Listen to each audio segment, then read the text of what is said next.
Taking a look at Chopper 5 images from Hidden Pines in St. Lucie County as we continue to track the trail of damage left by the tornadoes that so afflicted our communities from Palm Beach County, well, all 5 counties, Palm Beach, Martin, St. Lucie, Indian River, and Okeechobee counties yesterday with the approach of Hurricane Milton. Johan Hoffen was just lifting off in Chopper 5 about an hour ago. It took some time to Palm Beach International to give us that go-ahead. So presumably these are some of the very first aerial images coming in across the area. I know law enforcement was trying to get their choppers up to surveil the damage as well. But these are the first images you're looking at here, and the indiscriminate nature of this storm, that it would hit one home and then another one is left perfectly standing. This is in the Hidden Pines community in St. Lucie County. Matt Sczesny on the ground there and filed this report.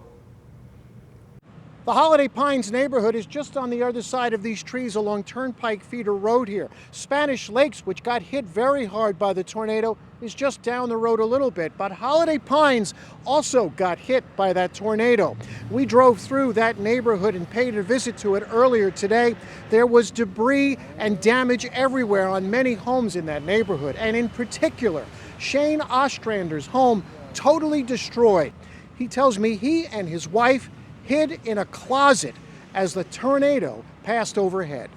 This wall was normally behind the couch, but yeah, we ran straight to our master bedroom. Right. And then there's a closet straight south from there. Right. With a door just like that. So I slammed that door, and I slammed and boarded myself against that door.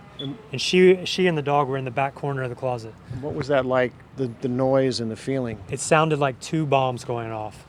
Shane says he's just thankful he and his wife survived and are okay. Right now, he says they're staying with neighbors. He also says he just put a new roof on the home a year ago, and he does have insurance, Citizens Insurance. We'll send it back to you.